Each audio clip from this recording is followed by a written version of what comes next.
welcome to the question and responses for the scoliosis. This is going to be interesting. Let's go question 1 from Lynette Swanson.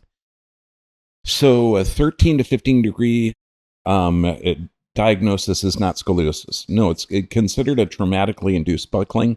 You can have a 13 to 15 degree with a vertebrae that was malformed called hemivertebrae, and that could be considered a scoliosis. So it's kind of a gray area at what number you're going to call and what's not. When you're looking at scoliosis, you've got to look that it's a brain thing. It's not the muscles pulling the body out or in. And when you're looking at a lateral deviation of the spine, that you can call it scoliosis, you can call it traumatically induced buckling, you can call it anything. But look at the loss of the cervical and lumbar lordotic curves and the loss of the thoracic kyphosis. Now, I had a spot, my mom had me checked because she said I did not stand up straight. I had a spot that clicked in and out for the longest time, in my late teens, early 20s, now at 55. I'm almost 5 years post-burst compression fracture of L1. Hugely important. Starting to have pain in the thoracic region. Now, a burst compression fracture means that it was under force loading, and that's right at the junction of the rib cage area and the low back. This is incredibly important an area because that's the end of the spinal cord. Any fracture in this area or trauma in this area can negatively affect the entire gastrointestinal tract. So this is something you have got to get that area to distract. And bones can remodel. There's a law called Wolff's Law. Bones lay down where it's needed, resorb where it's not. So when you get to a good chiropractor, have them take lateral bending x-rays, and you can get the list of x-rays off our Dr. B VIP site that I would recommend for you. Okay, it's a really cool series where we do standing, weight bearing, we get lateral views of the lumbar and cervical, we do front views of the thoracic and cervical combined and the pelvic and lumbar combined, and then we do bending films. That's the greatest way because that area compression fracture, its mechanics are now altered. And so you have to look above and below. Now, in a lot of compression fractures, the back half of the vertebrae where the nerves come out remains good. Okay. And so a burst fracture could be more where it's compressed at the anterior aspect, not at the posterior aspect. If the whole thing is flattened out, that's either significant trauma or some kind of pathology that's weakening the bone. So you've got to look at why that is. And a lot of fractures are the result of blood acidity, and then the body goes to the bone bank to withdraw calcium to alkalinize the system. So look at the 5 stressors that we talk about: the nerve supply, exercise, nutrition, sleep, and prayer and meditation. But you've got to look at the physical part. So that means a thorough assessment. Look at pelvic instability because that houses half of the resting, digesting, and repairing. And we have to correct the problem that caused this. If it was a direct trauma, like falling off a building or a car accident or a horse or something, falling off a horse, beautiful. Okay, so we know the trauma, but the pelvis is also going to be involved because you cannot have that type of trauma affecting one vertebrae and not have it affect the area above and below. And you are going to see there's going to be a lateral deviation of the thoracic area.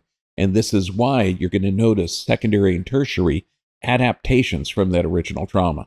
So a thorough assessment and know that the bones can remodel, even if it's flatten and compress them. You put them under a force loading. Wolff's Law, baby. Bones lay down where it's needed, resorb where it's not. Question 2 from Joy to the World 7. I like your name. You may have covered this before, but for scoliosis correction and healing, how do you use and place the trochanter support on the body? How should it be used?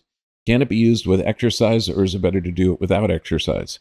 A brilliant question. Okay, the trochanter support, it's only about 3 inches wide. The top of the belt should be 1 inch below the top of the pelvis. So it's only isolating that pelvis. Now, when you're putting it on, if the pelvis is unstable, as soon as you put it on, you're going to notice one of 3 things. Number 1, you don't notice no difference whatsoever, no positive, no negative, anything like that. Then that probably means you don't require it. So you may have a stable pelvis. The other one is it may hurt right at the sacral iliac joint. That means that pelvis is being used beyond its design, And so in those cases, we say, put it on for 10 to 15 minutes, maybe a half hour to stretch to get that pelvis approximated so that inflammatory process can actually regenerate the tissue in a normal fashion, because that's all the belt does. It brings it together.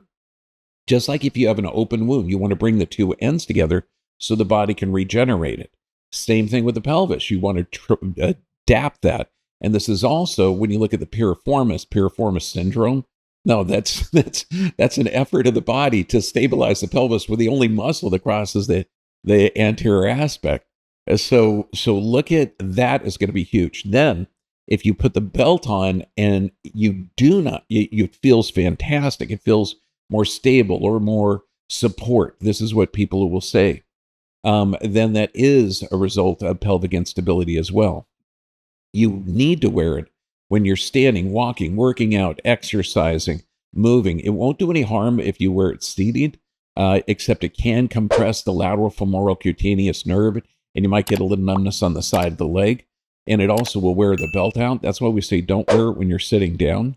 But when you're standing, walking, and working, and you should, unless there's significant spinal instability or tissue production problems, such as poor collagen production, then you may need to wear the belt for months to years, depending on what's happened. Like when people have had lumbar surgery where they fuse the lumbar to the pelvis, that sets a permanent altered biomechanics that the system is not designed to adapt to. So that trochanter support may be used for forever. Because once the biomechanics have been altered, this is going to be an ideal way to stabilize that area. So if you put it on and you don't feel any difference, that means you probably don't need it. If you put it on and it hurts right at the sacroiliac joint or it feels better, that means you do require it. And you don't require it when you put it on and it feels better. And typically when we put it on, most patients only need it for about a month while we're correcting the lumbar issue and also correcting the biomechanics of the feet, the knees, the hips, and repositioning any lateral deviations of the thoracic area and cervical spine. Great question, by the way. Question 3 from Lebeau 1. How do I find a good corrective chiropractor in my local area? Similar question from Joy to the World 7. Thanks for the tip at finding a doctor to treat scoliosis. Do you have any referrals in Washington State, greater Puget Sound area, doctors who hold the same optimistic philosophy as you regarding correction, healing miracles, nutrition? Yeah, there's some great guys up there. One of the best ones, okay, and this guy has got his fingers in a whole bunch of different clinics, is Dr. Paul Reed. He's fantastic.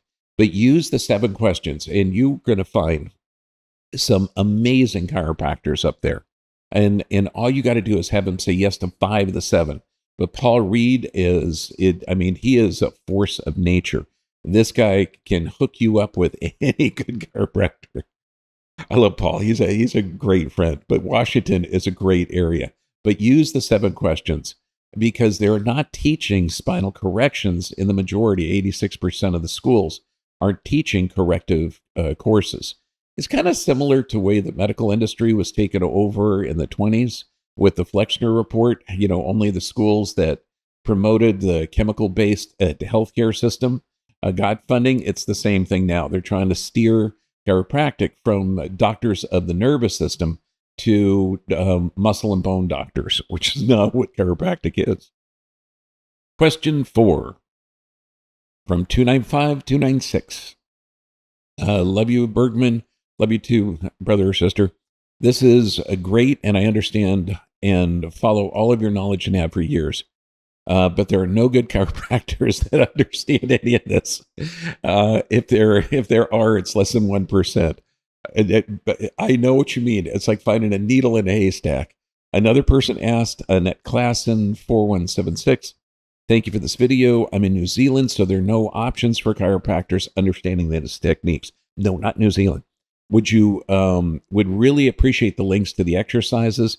Have multiple degeneration going on with a decent scoliosis, especially on the lumbar. Check out New Zealand Chiropractic College. Great philosophy. Heidi Havoc is one of the chiropractic researchers there. who understands neurology better than most neurologists. Uh, I'd probably say better than all neurologists, but she is a genius. Heidi Havoc, and two A's in the Havoc part. And in New Zealand Chiropractic College, great. They're producing some phenomenal chiropractors. And you're right. Finding a good one is like finding a needle in a haystack. That's why we have a lot of teaching. I invite chiropractors to come to our office to learn our techniques. We have thousands of videos that are still up, even though we had over 600 deleted in the new environment of social media. But when you find a good one, hold on. It's like my wife. I found a good one. I'm holding on to it. Oh, if your question wasn't answered here, please go to the Dr. B VIP, that's drbvip.com site, and we can answer a little bit more freely. Well, a lot more freely there. And God bless you all. Stay healthy, my friends. You're amazing.